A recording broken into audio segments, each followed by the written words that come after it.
সীমন্তে হলুদ রঙের আভা ছড়িয়ে দিচ্ছে দাঁতমর্দন ফুল। ঢাকা বিশ্ববিদ্যালয়ের রোকেয়া হলের সামনে সড়ক দ্বীপে ছেয়েছে ফুলে ফুলে। বর্ষা শেষে ক্যাম্পাসে ঝোপঝাড়ে বেড়ে উঠেছে নানা প্রজাতির উদ্ভিদ।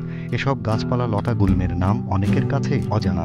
প্রকৃতির সাথে নিবিড় পরিচয় করিয়ে দিতে গাছ দেখা ও আলোচনার আয়োজন করে বিশ্ববিদ্যালয়ের আরবরিকালচার ও পরিবেশ সংসদ।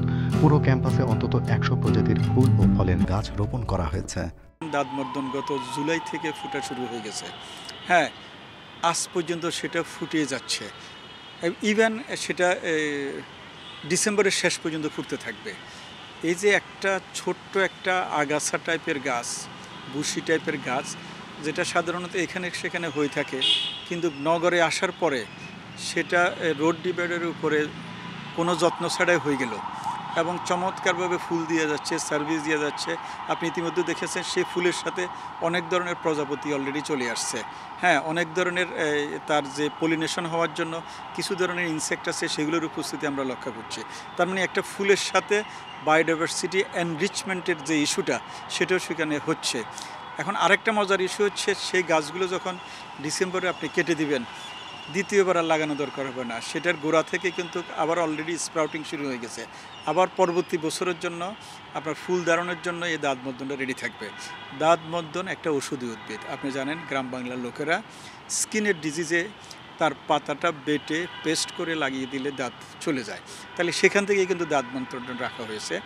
এটা একটা অবহেলিত উদ্ভিদ, মানুষ এটাকে সেরকম কোনো আদর করে না।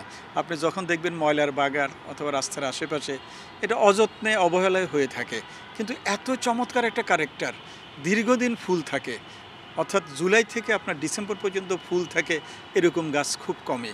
এই দাঁতমর্দনের এই বৈশিষ্ট্যটা আমাদের সৌন্দর্য বর্ধনের জন্য সবচেয়ে উপকারী। শীত এলেই কার্জন হল এলাকায় দেখা মেলে সূর্যমুখীর। আনাগোনা বেড়ে যায় চন্দনা ও সবুজ টিয়ার।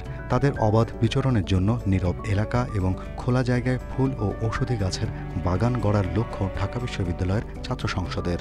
ঔষধি গাছের একটা বাগান বিভিন্ন জায়গায়, এবং নয়েজ ফ্রি জোন, যেখানে আমরা মেডিটেশন করতে পারবো বা আমাদের অবসাদগ্রস্ত সময়টুকু কাটাতে পারবো, এরকম বেশ কিছু পরিকল্পনা নিয়ে আমরা কাজ করছি। সবচেয়ে অ্যালার্মিং থ্রেট হচ্ছে একেবারে অনিয়ন্ত্রিত যেই যানবাহনগুলো এবং যেভাবে শব্দ দূষণ তারা করে, বিশেষত রিক্সা।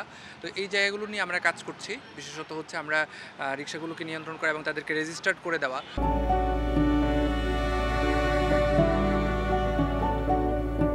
উদ্ভিদ গবেষকেরা বলছেন, নগরের সড়ক বিভাজনে অপরিকল্পিত গাছ রোপণের কারণে প্রায় দুর্ঘটনা ঘটছে। সৌন্দর্য বর্ধনে দেশি ঝোপঝাড় জাতীয় গাছকে গুরুত্ব দেওয়ার পরামর্শ তাদের। Shahriar Anirban, independent news, Dhaka.